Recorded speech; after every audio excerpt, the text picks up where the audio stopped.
La fête de Corpus Domini devant le Saint-Sépulcre rappelle avec force l'incarnation de Jésus qui s'est fait compagnie tangible de l'homme, allant jusqu'à transformer la mort en acte d'amour.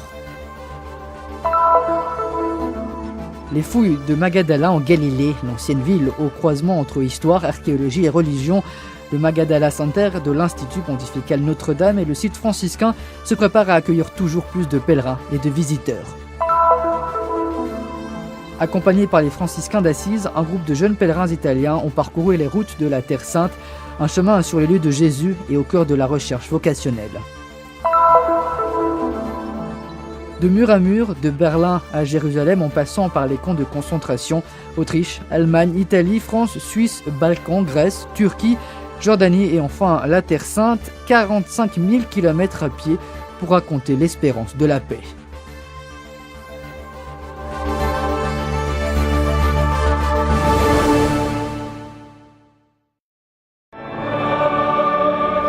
À l'occasion de la fête du Corpus Domini, l'Église invite les fidèles à fixer leur regard sur le corps et le sang du Christ, présent dans le miracle de l'Eucharistie.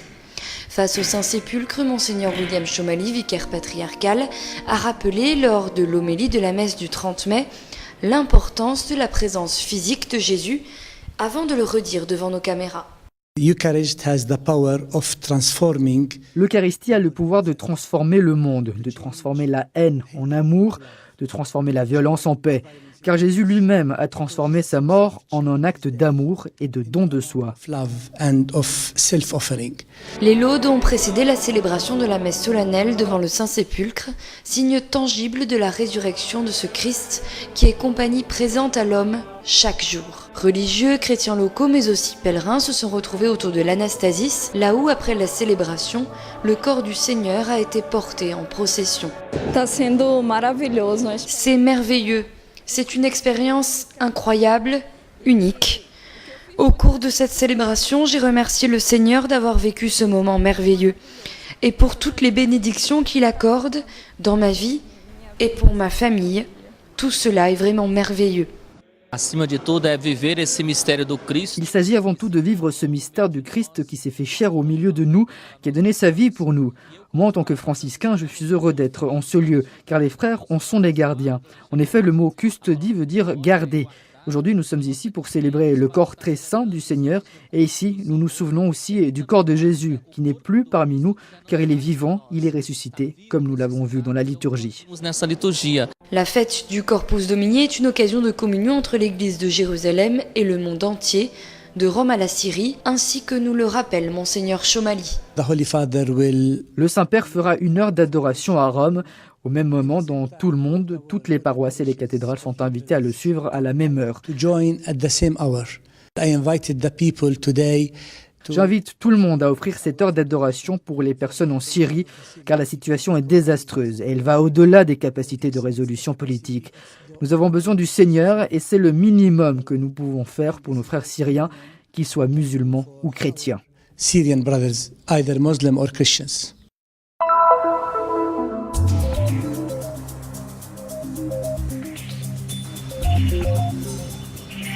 L'Institut pontifical Notre-Dame de Jérusalem mène en ce moment des fouilles importantes sur les rives du lac de Tibériade. Ce complexe devait initialement accueillir uniquement le Magdala Center, un lieu de prière et de repos qui devait prochainement être inauguré pour les nombreux pèlerins qui se rendent en Galilée. Mais pas à pas, grâce au travail des différents volontaires venus des 4 coins du monde, le Magdala Center s'est enrichi d'une importante composante archéologique, ainsi que nous l'explique le père Juan Solana. Il progetto è partito ormai 8 anni fa, nel fine 2004, inizio 2005. 3 anni fa. Le projet a débuté il y a 8 ans désormais, fin 2004, début 2005. Il y a 3 ans, presque 4, nous avons commencé à faire une analyse, une rapide fouille archéologique pour éviter de détruire quelque chose d'important.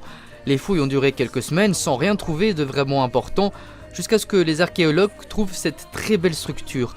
Au début, ils ont trouvé des fragments de fresques, une fresque du 1er siècle qui était importante lors de l'Antiquité, le lieu était important.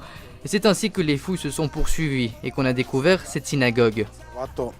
Des frammenti di affresco. Hanno detto un affresco nel I secolo o nell'antichità era importante, il luogo era importante. E così sono andati avanti e hanno scoperto questa sinagoga. È l'unica sinagoga che c'è in Galilea. C'est la seule synagogue qui se trouvait en Galilée à l'époque de Jésus, et c'est l'une des 7 synagogues les plus anciennes au monde. Nous avons voulu ajuster le projet et détacher la zone de la synagogue de celle de la construction initiale. Dans le projet initial, cette zone était dédiée à une église œcuménique, car de nombreux protestants ont collaboré. J'avais ainsi pensé à la réalisation d'une église, d'une chapelle œcuménique, et c'est précisément là que nous avons trouvé la synagogue. Fare una chiesa, una cappella ecumenica e proprio in quest'area abbiamo trovato la sinagoga. Un lieu dont l'ancienneté est attestée par des preuves importantes, comme en témoigne la pièce de monnaie datée de l'an 29 après Jésus-Christ, retrouvée au centre de la synagogue. Al mese di novembre il canale 2 della televisione francese mi ha chiesto Au mois de novembre, France 2 m'a demandé de réaliser un documentaire sur la synagogue, et pendant qu'il le tournait, un archéologue est passé par là avec un détecteur de métaux, et c'est ainsi que la pièce est apparue. Mais ce n'est pas une grande merveille, nous en avons trouvé des milliers sur tout le terrain. Grande meraviglia, ne abbiamo trovate migliaia in tutto il terreno. La meraviglia è che l'organizzatore di questa spedizione della televisione era una... La merveille est que l'organisateur de cette expédition de la télévision était un archéologue spécialisé dans les pièces de monnaie. Aussi, il a demandé la pièce, l'a regardée et m'a dit « Père, vous avez trouvé une chose incroyable !» Et il m'a fait voir sur le catalogue que cette pièce avait été faite à Tibériade en 29 après Jésus-Christ. Et donc, d'un point de vue scientifique et archéologique, c'est un signe très précis de la période de construction et de fonctionnement de cette synagogue, précisément l'époque de Jésus. Il tempo in cui si è costruita ed è andata avanti questa sinagoga, proprio i tempi di Gesù. Archéologie, histoire et religion, 3 dimensions qui peuvent vivre ensemble en ce lieu. Il Magdala Center è un centro di pellegrinaggio, quindi ci sarà ospitalità per 300 pellegrini, più la zona archeologica. Le Magdala Center est un centre de pèlerinage. Il aura une capacité d'accueil pour 300 pèlerins, plus la zone archéologique, la restauration et le centre spirituel. Le restaurant et le centre spirituel sont complètement terminés. Nous en sommes au dernier détail. Nous voudrions inaugurer cette première phase au terme de l'année de la foi et donc au mois de novembre. Gli ultimi dettagli. Vorremmo tanto iniziare e inaugurare questa prima fase a termine dell'anno della fede, quindi nel mese di novembre. L'aire de l'ancienne ville de Magdala est très vaste et comprend surtout, juste à côté du futur Magdala Center, une zone de propriété franciscaine mise à jour dans les années 70 par les fouilles des archéologues Corbo et Lofreda. Un site qui, après les récents travaux débutés en 2006, devrait bientôt être ouvert au public grâce au projet Magdala Project Open.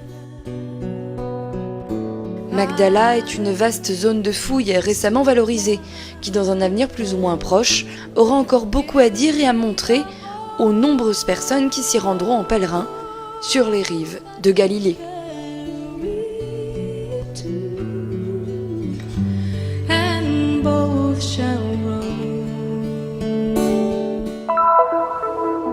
Ce sont les lieux où Dieu parle à chacun d'entre nous. Je sens véritablement qu'ici, la parole se fait chair.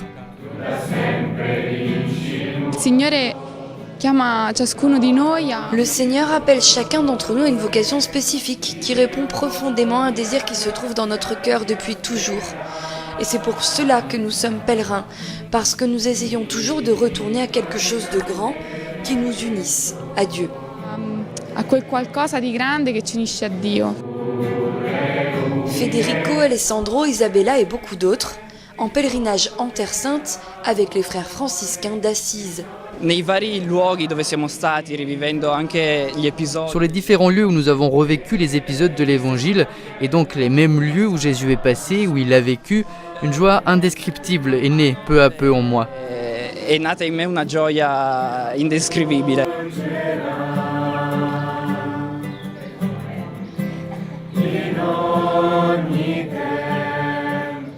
Des journées intenses pour ce groupe venu de toute l'Italie en pèlerin sur les lieux de Jésus, chacun avec son histoire et sa recherche propre.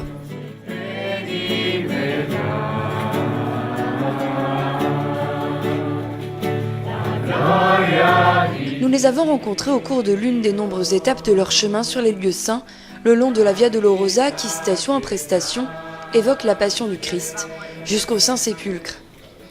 Organisé par le commissariat de la custodie de Terre Sainte en Ombrie, ce pèlerinage est le fruit d'une invitation adressée aux jeunes entre 18 et 32 ans qui ont fréquenté les cours vocationnels proposés par le service d'orientation des jeunes tenu par les frères mineurs d'Assise.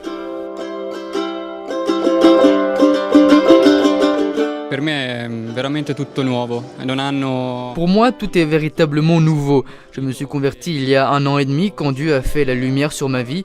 Les paroles qui résonnent en moi sont le chemin, la vérité et la vie. Et le chemin n'est rien d'autre que le pèlerinage que nous sommes en train de faire en ce moment. Les situations, les parfums, tout ce qu'a ressenti Jésus-Christ. Dans ce chemin, il veut nous montrer la route pour rentrer ensuite à la maison où commencera le véritable pèlerinage.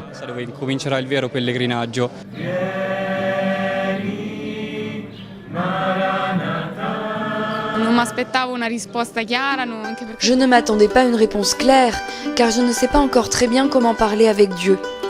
Il est difficile de lui parler comme un père. Qu'est-ce que tu me demandes? Où veux-tu que j'aille? Que veux-tu faire de ma vie? Mais dans la parole concrète, le Seigneur donne une réponse à ce désir. Certes, c'est une intuition. Il ne te dit pas « tu seras cela, ta vie est résolue ». Mais de cette intuition, je désire jeter mes filets. Desidero gettare le reti.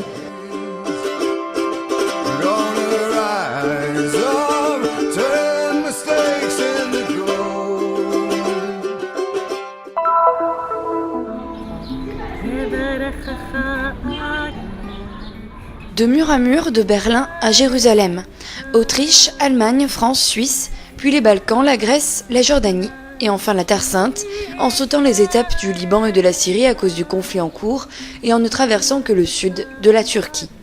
45 000 kilomètres qui racontent une espérance de paix. Un voyage qui a débuté le jour de la fête de Pentecôte il y a 4 ans dans l'église de la Paix à Berlin et un vœu de pauvreté prononcé devant le camp de concentration de Buchenwald. Plus jamais, c'est par ces paroles que Thomas a commencé son pèlerinage. Je viens d'Allemagne et je m'appelle Elisa Maria. J'ai commencé à m'appeler Thomas car j'ai reçu le baptême sur le chemin. Car Thomas a été baptisé le 24 juin 2010, jour de la fête de Saint Jean-Baptiste. Lorsque j'ai commencé le chemin, je me suis souvenu que Jésus disait « Aime les autres comme toi-même ». C'est ainsi que j'ai ressenti le besoin de trouver le sens de ma vie, ma paix. Et en visitant les camps de concentration d'Auschwitz et de toute l'Europe, je priais pour les guerres qui ont eu lieu et qui sont en cours. Mes mots ont été « plus jamais, plus jamais, plus jamais », dans le sens de plus jamais de guerre, plus jamais de génocide. Means never again war, never again genocide. For my own, because I was not baptized when I was starting. Lorsque j'ai commencé ce chemin, je n'étais pas baptisé et j'ai fait cette prière pour moi-même. Ce que je ressentais, c'était de faire ma prière et de m'interroger sur le pourquoi. Et la preuve était de sentir vivre en moi quelque chose de la Bible et de la Torah. Something from the Bible, the Torah.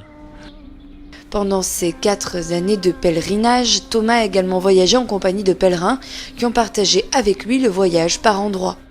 Il s'est mis en route vers les lieux saints de toutes les religions, églises, synagogues, temples et mosquées, priant toujours pour la réconciliation et la paix entre les peuples.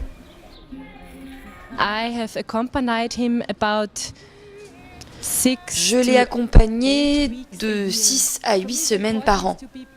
Pour moi, c'est important de faire partie de cet esprit de prière et cela a été également important de l'accompagner dans la prière lorsque j'étais à la maison pendant que lui poursuivait le chemin. Thomas a vécu la révolution pacifique de la chute du mur de Berlin et le souvenir des bougies, symbole de paix, entre les mains des manifestants de Lipsia, mais aussi d'autres villes de l'Allemagne de l'Est. Des souvenirs qui l'ont accompagné jusqu'à aujourd'hui. Et en voyant le mur qui sépare Israël et la Palestine, Thomas a ressenti ce même désir de paix et de justice. Avec cette bougie, je suis parti en Allemagne. Cette bougie est l'expression d'un espoir de paix, de l'espoir de trouver une famille. Cette bougie, c'est un langage universel. This can have a universal language.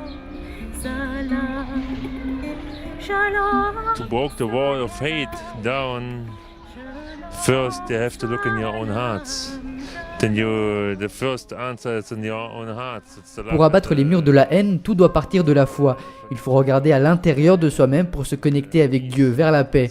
Parfois, je parle trop, mais sur le chemin, j'écoute. Et lorsque je suis seul, j'écoute Dieu qui parle avec moi. Nous avons la possibilité de décider et nous avons la responsabilité de l'avenir, pas seulement pour nous-mêmes, mais aussi pour les enfants, pour les prochaines générations. Et le dialogue avec les autres, entre les juifs, les chrétiens et les musulmans, est véritablement nécessaire pour le salut de l'humanité, pour la vie et l'avenir. Shalom, salam. The dialogue between each other, between the Jewish, the Christians and the Muslims, it's a very necessary thing to save the humanity, to save the life for the future. Shalom, salam. Ils prennent congé de cette façon avec une chanson et des mots qui embrassent toutes les religions. Ainsi qu'une bougie qui, comme il y a 25 ans en Allemagne de l'Est, veut allumer une flamme d'espérance pour l'avenir de cette terre. Shalom, salam, shalom, salam.